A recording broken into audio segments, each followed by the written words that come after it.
हामीसँग भाषा छैन, हामीले तपाईँहरूलाई वर्णन गर्न सक्दैनौँ।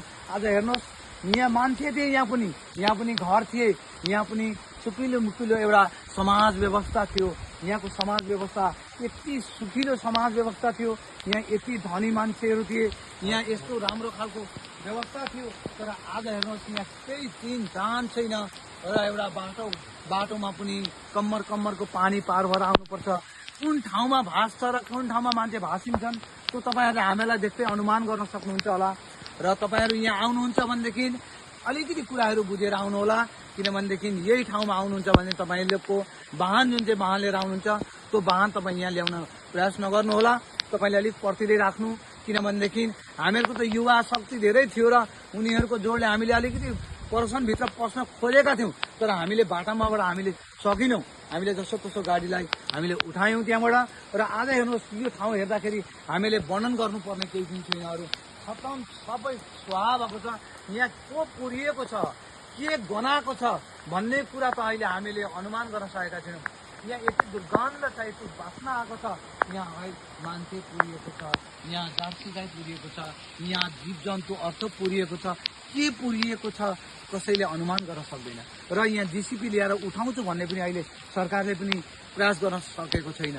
र यो ठाउँ फेरि अगाडिको जस्तो हुन सायद कहिले लाग्ला, कति लाग्ला। र यो ठाउँमा विशुद्ध नेपाली मान्छेहरू थिए, यहाँ नेपाली मान्छेहरूको चहल पहल थियो, यहाँ शिव मन्दिर थियो, यहाँ गाउँ थियो एउटा, यहाँ अङ्गनवाडी केन्द्र थियो, यहाँ मान्छेहरू धेरै थिए, समाज थियो यहाँ। तर ती मान्छे कहाँ गए, कसको घरमा गए, छन् छैनन्, माटो तल छन् या कहाँ छन् त्यो त्यहाँ हेर्नुहोस् त। त्यो जार्सी गाई कसरी मरिआएको थियो,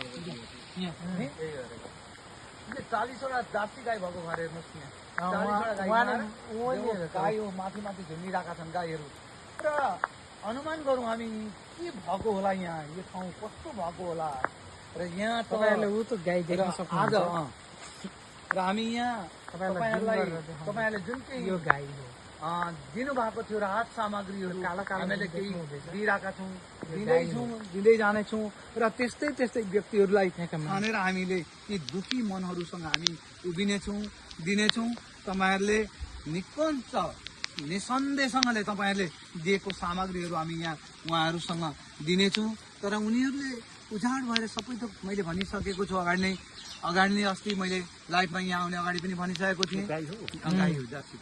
र यहाँ त केही छैन रहेको, यहाँ केही छैन। यहाँ 6 महिनासम्म त यहाँको मान्छेहरूलाई हामीहरूले केही सहाय गरिराखेनौँ भने यहाँको मान्छेले अरू केही पाउँदैन। केही छैन। यहाँहरू यति राम्रो, यति सुन्दर समाज आज कहाँ गएको छ।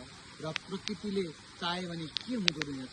प्रकृतिको रुखमा परेर यहाँका व्यक्तिहरू, यहाँको व्यवस्थाहरू, हाम्रो मान्छेहरू साह्रै बगे, कहाँ गए, कसरी गए, के भए, आइया आँखा भन्न पाएन। भनौँ न 15 मिनट समय हामीलाई दियो प्रकृतिले, हामीलाई 15 मिनट समय दिए। र त्यो 15 मिनटभित्रमा के गर्ने 15 मिनट थाहा छैन मान्छेलाई। 15 मिनटभित्रमा उलाउ आयो के समेल्ने। मान्छे आफ्ना मान्छे कहाँ गएका छन्, ती मान्छेलाई बोलाउने, खोजी गर्ने। नानी केटाकेटी कहाँ छन् तिनीहरूको खोजी गर्ने। घरको दराजहरू कता छ, गड्डेजमा राखेका सुन चाँदीहरू कता छन् त्यो खोज्ने कि अलिअलि साखा सम्पत्तिहरू खोज्ने कि कागज पत्रहरू खोज्ने कि के खोज्ने, कहाँ खोज्ने। र त्यसरी के होइन भने त्यो खोज्न नसक्दाखेरि मृत्युलाई मान्नु पर्यो। र यहाँ अर्को त विकल्पै छैन। यहाँ हेर्नुहोस् त, यो सबै यहाँ अनुमान भइहाल्छ नि। यहाँ देख्दैखेरि मान्छेले के भन्ने। अब यहाँ भने त मैले यहाँ आएर मान्छेले भाषा छैन यहाँ बोल्नु। यहाँ मान्छेले कसैले हजुर तपाईँ भन्ने मान्छे छैन यहाँ। आज उजाड छ, सुनसान छ, एउटा मरुखाली भनौँ न, एउटा मसान घाट जस्तो एउटा भएको छ आज यहाँ। अघि मसान घाटमा मान्छेहरू पौडी खेलिरहेका छन्। यहाँ कोही आफ्नो मान्छे खोजेका छन्, कोहीले आफन्त मान्छे बगेको छ कि भनेर खनेका छन्, कोही कहाँ छन् केही पाउँछ कि भन्ने अब अलिकति छन्। 2वटा गाईहरू बाँचेका छन् भने ती गाईहरूको अवस्था पनि एकदम नाजुक छ। के हो के बाँच्छन् बाँच्दैनन्, ती गोडेजहरू ती रकाहरू यस्ता छन्, बगेर लिएका छन्। यहाँ मान्छेहरूको हामीले वर्णन गर्न सक्दैनौँ। हेर्नुहोस्, र हामी यहाँ यस्तो ती मानिसहरूको घरमा आइपुगेका छौँ र उनीहरूलाई हामीले सोध्नेछौँ हामीले के गर्दा सजिलो हुन्छ, के दिन सक्छौँ, हामीले उनीहरूको दुखेको मनलाई हामीले कसरी अलिकति राहत गर्न सक्छौँ।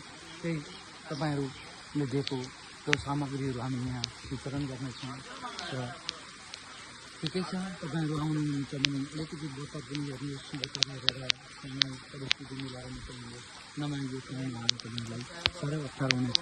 यस्तो हाम्रो बिचमा यस्तो माने कहिल्यै हामीले महामारी देखेको थिएन होला।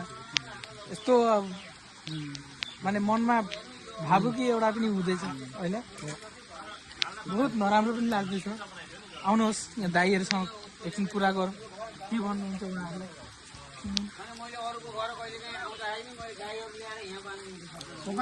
तपाईँको घर यो गाई तपाईँका? गाडी मेरो, गाई अझै गाई हाम्रो दाजुभाइको मिलाएर 3 दाजुभाइले पाल्छौँ क्या। कान्छाले त ट्युसन गर्छु। उसको त अब उसको त एउटै रुममा 4-5 लाख रुपियाँको सामान भयो। ल्यापटप 3-4 ढुकेछ, ल्यापटप 3वटा गए। मेट्रिक पास गर्दा सरकारले दिएको एउटा ल्यापटप 2014 मेट्रिक पास 5 दिन गरेको थियो। त्यसको त्यो चाहिँ भेट्यो। 24-25वटा गाई, दाइहरूको 50वटा गाई मरेको, 50वटा गाई 50वटा नि 50वटा गाई एउटा घरबाट मर्नु भनेको। अब एउटाको दाम अहिले अब लाख रुपियाँ उहाँ प्रधान दाइहरू हुनुहुन्छ, राजेन प्रधान। उसले अस्ति भर्खरै दाइले एउटा उहाँ तपाईँको उनको गाई ल्याएको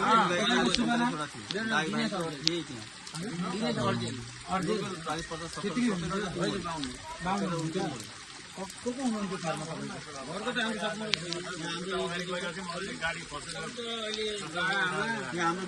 माइलो भाइ हुनुहुन्छ नि तपाईँ?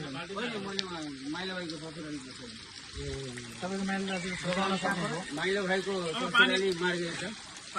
मेरो मरिनीको रस्ता भएर उता पठाइदियो। सामानै देखियो, 90 पर्सेको एकेबारे तलसम्म पर्छ।